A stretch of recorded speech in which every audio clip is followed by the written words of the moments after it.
Hey guys, good morning, welcome to my channel. আজকে সকালটা ঠিক দেরিতেই হয়েছে, গতকাল তো রিজেন ছিল তাই তাড়াতাড়ি হয়েছে। এখন বাজে 10টা 20। আজকে আমাদের প্ল্যান হলো কি আমি আর মা বানাবো এগ স্যান্ডউইচ। এবার এগ স্যান্ডউইচ তো একদম সিম্পল, তো তাও আমরা বানাবো, আমরা আপনাদের দেখাবো। আর প্লাস হলো গিয়ে ব্রেকফাস্টটা তাড়াতাড়ি করার ইচ্ছে ছিল, বাট আমাদের এখন ওয়াশিং মেশিনের কল খারাপ হয়ে গেছে, তো প্লাম্বার এসছে কল সারাবে, দেন আমরা ব্রেকফাস্টের জন্য মানে রেডি হব, তৈরি। আমাদের স্যান্ডউইচ মেকারটা হলো গিয়ে প্রেস্টিজের PG-MFD 800 watt grilled sandwich toaster. তো এইখানে বেসিক্যালি এর ভেতর গ্রিল প্লেটটাই আছে, অনেক জায়গায় স্যান্ডউইচ প্ল্যাটারও থাকে, বাট এখানে গ্রিলটা আছে। তো এইটাই হলো গিয়ে আমাদের স্যান্ডউইচ টোস্টার। তোমার আমাদের এই স্যান্ডউইচ করার জন্য কি কি লাগছে তুমি একটু বলে দাও। কাঁচা লঙ্কা, পেঁয়াজ, শসা, বাটার, বিট নুন, গোলমরিচ। আর এগটাই তো বললে না, এগ, মেন জিনিসই বলছে না। Egg egg egg.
ব্রেকফাস্টের পালা তো হয়েই গেল অনেকক্ষণ আগেই, খুব ভালোই খাওয়া হলো।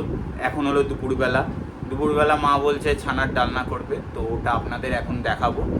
মা সব মশলা রেডি করে রেখেছে, প্লাস ছানাটাও ভেজে রেখেছে, তো আপনাদের দেখাবো সবই। খুব গরম, প্রচণ্ড গরম পড়েছে, ঘরে বসেই ঘেমে যাচ্ছি। ছানাটা নিয়ে এসে এটা চৌকো চৌকো করে কেটে হালকা করে ভেজে রেখে দিয়েছিলাম। আর এখানে মশলা রেডি আছে আমার। এখানে হিং দিয়েছি পরিমাণ মতো, হলুদ, লঙ্কা গুঁড়ো, জিরে গুঁড়ো, ধনে গুঁড়ো, এই দিয়ে পুরো মশলাটা ভিজিয়ে রেখেছি। আর নুনটা তো যে যার আন্দাজ মতো দেবেন, আমিও তাই দেব। আর যেটা হচ্ছে এই জিনিসটা আমরা একটু মিষ্টি মিষ্টি খাই, তাই ঝাল আর মিষ্টি দুটোই থাকবে। রান্নাটা শুরু করছি। গ্যাস জেলে কড়াই বসিয়ে দিয়েছি, কড়াই গরমও হয়ে এসছে। এবার একটু সর্ষের তেল দিচ্ছি। রান্নাটা সর্ষের তেলেই হবে, আর সাধারণত আমরা রান্না সর্ষের তেলেই খাই, খেতে পছন্দ করি। তেজপাতা দিলাম, কিন্তু এটা পুড়বে না। এবার মশলাটা দিয়ে দিচ্ছি। চিমনিটা চালিয়ে নাও, নাহলে তো আরো অসুবিধা হবে। চিমনির আওয়াজ আসবে। ঠিক আছে।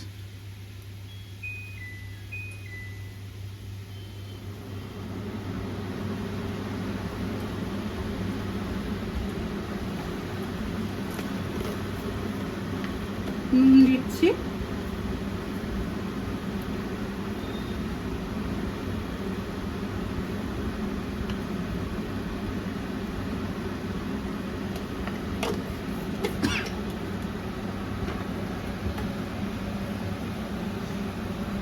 ঘিটা একটু গলাতে দিলাম। আমরা রেড কাউয়েরই ঘি ইউজ করি। হ্যাঁ, আমরা রেড কাউয়ের ঘি ইউজ করি, আর এটা আমাদের খুব ভালো লাগে। চিনিটা বলেই দিলাম যার যার আন্দাজ মতো। আমরা একটু মিষ্টি মিষ্টি খাই, সেই জন্য ঝালও দিয়েছি কিন্তু।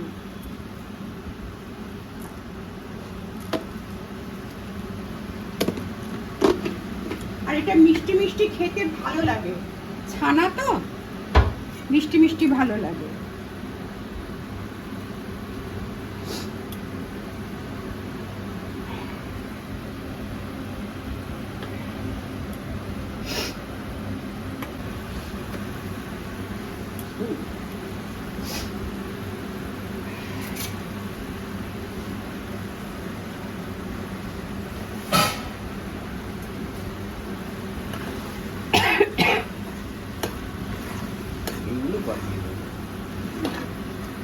এবার আমি ছানাটা দিয়ে দেবো, ছানাটা এর সাথে কষবে।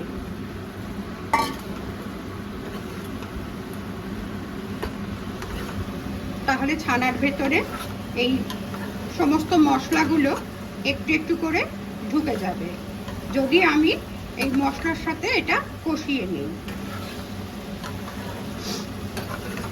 দেখুন ব্যাপারটা কিরকম ভাবে শুকে নিয়েছে ছানা।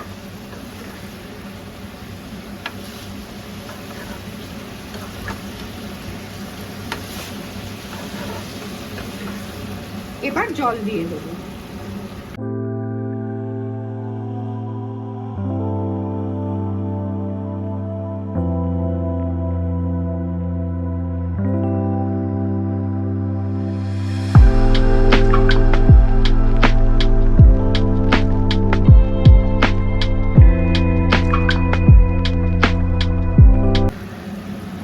ঝোলটা খুব ভালোভাবে ফুটে গেছে, আর ছানাগুলো দেখুন, ছানার বড়াগুলো বেশ টোপ টোপ হয়ে ফুলে গেছে, তার মানে আমাদের এটা পুরোপুরি রেডি।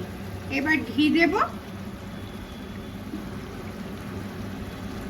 এই যে ঘি ছড়িয়ে দিলাম, ব্যাস আমাদের ছানার ডালনা রেডি হয়ে গেল। এবার গ্যাসটা অফ করে দেব। তো আজকে দুপুরবেলার মেনু আপনারা দেখতেই পেলেন, ছানার ডালনা তো আছেই, সঙ্গে পেঁয়াজ দিয়ে মুসুর ডাল আর আলুর দম আছে। এবার জানি না আলুর দমটা খাবো কি খাবো না, এটা ডিপেন্ড করছে, কেন ছানা হলে আমি দুটো পদেই সেরে নিই। আমি এমন মাঝে সাথে হয় যে ছানা দিয়েই পুরো ভাত খেয়ে নিই, এরমও হয়, আমার খুব ভাল লাগে তাই। তো এটাই হলো আজকের মেনু। আর ও হ্যাঁ সরি, ভুলে গেছি, বেগুন ভাজা আছে প্লাস ঝুরঝুরে আলু ভাজা, এইটা হলো আজকের মেনু।